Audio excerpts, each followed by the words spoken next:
তুমিও কি TV serial বা সিনেমাতে অভিনয় করতে চাও কিন্তু বুঝতে পারছো না জার্নিটা কেমন ভাবে শুরু করবে? সিরিয়াল বা সিনেমাতে চান্স কেমন ভাবে পাবে? ওয়েব সিরিজ বা মিউজিক ভিডিওতে কাজ পেতে গেলে কি কি করতে হয়?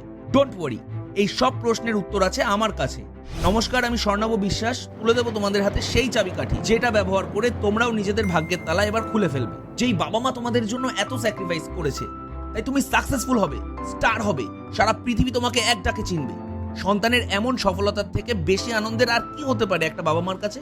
তাই মনে জেদ নিয়ে ভিডিওটা শেষ অবধি দেখো। প্রশ্নটা হচ্ছে কিভাবে অভিনেতা বা অভিনেত্রী হওয়া যায়।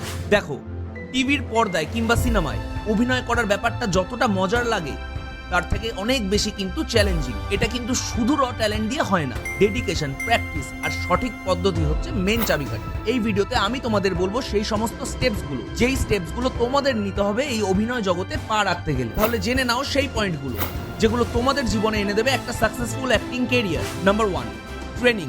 একটা ন্যূনতম ট্রেনিং কিন্তু তোমাদের নিতেই হবে কাজ শেখবার জন্য। সেটা কোনো থিয়েটার দলেই হোক কিংবা অন্য জায়গায়, কাজ না শিখে কিন্তু কাজ করা যায় না। নাম্বার 2, একটা স্ট্রং পোর্টফোলিও। একটা প্রফেশনাল পোর্টফোলিও কিন্তু তোমাদের সেই দরজা যেটা ব্যবহার করে তোমরা তোমাদের স্বপ্নের জগতে পা রাখতে পারবে। পোর্টফোলিও মানে কিন্তু শুধুমাত্র ছবি নয়, তার সাথে তোমাদের বায়োডাটা, যেখানে থাকবে তোমাদের পার্সোনাল ডিটেইলস, নেম, এজ, হাইটের পাশাপাশি তুমি যদি আগে কোথাও কাজ করে থাকো সেটার ইনফরমেশন, তার সাথে তোমার বানানো একটা ডেমো রিল, অর্থাৎ তোমার ফোনে বা ক্যামেরায় রেকর্ড করা একটা অভিনয়ের ফুটেজ যেটা তুমি করেছো। নাম্বার 3, পরিচিতি বা নেটওয়ার্ক। একমাত্র পরিচিতি বাড়ালেই বা অনেক নেটওয়ার্ক থাকলেই কিন্তু সবাই তোমাকে জানবে, চিনবে, আর তাহলেই কিন্তু তোমরা অনেক কাজের অথবা অডিশনের খবরগুলো জানতে পারবে। নাম্বার 4, অ্যাক্টিং ইন্ডাস্ট্রিকে বোঝা, যে তুমি কমেডি ভালো পারো নাকি ড্রামাটিক বা ইমোশনাল নাকি অন্য কিছু।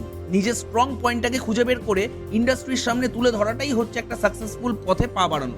অ্যান্ড নাম্বার 5, রিজেকশনের জন্য কিন্তু তোমাকে তৈরি থাকতে হবে। সব রোল কিন্তু তুমি পাবে না, অনেক নেগেটিভ কমেন্টও শুনতে হতে পারে, বাট সেটা গায়ে না মেখে ফিডব্যাক হিসাবে নিয়ে পরের সুযোগ বা অডিশনের দিকে ফোকাস করতে হবে। এগুলো তো আমি বললাম কিভাবে একজন অভিনেতা বা অভিনেত্রী হওয়া যায়, কিন্তু তুমি কিভাবে হিরো বা হিরোইন হতে পারবে জানতে গেলে দেখতে হবে এই ভিডিওর নেক্সট পার্ট। আর দেখতে গেলে ফলো, লাইক আর কমেন্ট করে জেনে নিতে হবে নেক্সট পার্ট কবে আসছে। অনেক ভালো থাকবেন, একগাদা ভালোবাসবেন, সব সময় পাশে থাকবেন, আর ভুল ত্রুটি হলে শিখিয়ে দিয়ে যাবেন। আসি।